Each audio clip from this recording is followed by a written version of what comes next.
నేను ఆఫీస్కి వచ్చానండి. మళ్ళీ అర్జీ పెట్టుకుంటున్నాను ఇవాళ.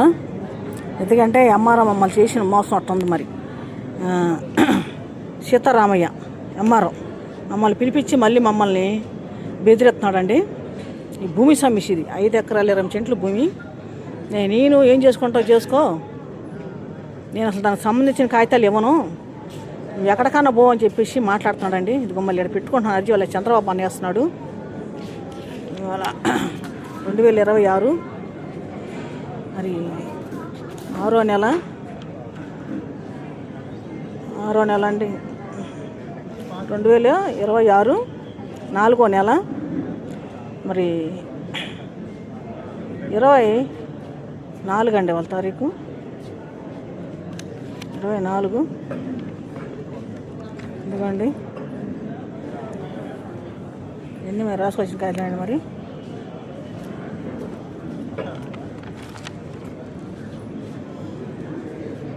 చంద్రబాబు అన్నయ్య ఆఫీస్కి వచ్చాను.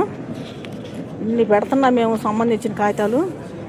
మరి ఏమో నీ దగ్గర అంటున్నాడు. ఏమి లేకపోతే ఇంత రాయం కాదండి. మేము అర్జీలు భూమికి సంబంధించిన కాగితాలు ఉన్నాయి, అవి కూడా చూపిస్తాను ఎంఆర్ఓ. మరి ఇదిగోండి, ఇది పొలంలో జరిగిన గొడవ అండి. ఇది ఆ పొలం మాదేనండి. పిలిపించి 2018 12వ నెల 1వ తారీఖున జరిగిందండి. పొద్దున పూట 10:30 జరిగింది. చేలో మమ్మల్ని 4 రోజులు తీసుకెళ్ళి స్టేషన్లో కూర్చోబెట్టి ఎస్ఐ గారు మాకు న్యాయం చేయలేదండి. వెంకటప్పారావు ఎస్ఐ గారు. ఈ భూమికి సంబంధించిన కాగితాలండి. మా ఇంట్లో ఇద్దరికి వచ్చిందని చెప్తున్నాం కదండి. ఆ ఇద్దరు పేర్లు ఇవి ఇవ్వండి.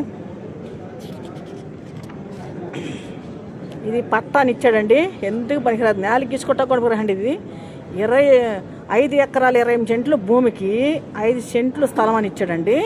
దాని మీద ఆయన ముద్ర లేదు, సంతకం లేదు, ఏమి లేకుండా ఇచ్చాడు. అది పనికిరాదు. అది కూడా వాళ్ళు లాక్కెళ్ళిపోయారండి కబ్జాదారులు. నేను 2003 కానించండి తిరగటం ఆఫీసుల చుట్టూ. ఇదిగోండి, ఈ గవర్నమెంట్ ఇచ్చిన కాగితాలండి. వీటిల్లో మా పేర్లు ఉన్నాయండి. భూములకి ఎంతమంది ఉన్నాయో కొంతవరకు నా కాడ ఉన్నాయండి కాగితాలు. ఇవి కూడా కబ్జాదారులు లాక్కెళ్ళిపోయారు. ఇవి కూడా ఈ జిరాసులు ఉంటే తీస్తున్నానండి నేను. ఇగో వీటిల్లో ఉంటాయి చూడండి మా పేర్లు. ఇగోండి, ఇక్కడ ఉంటాయి చూడండి మా పేర్లు. ఇవ్వండి, ఇవి మా పేర్లు ఇట్లా ఉంటాయి.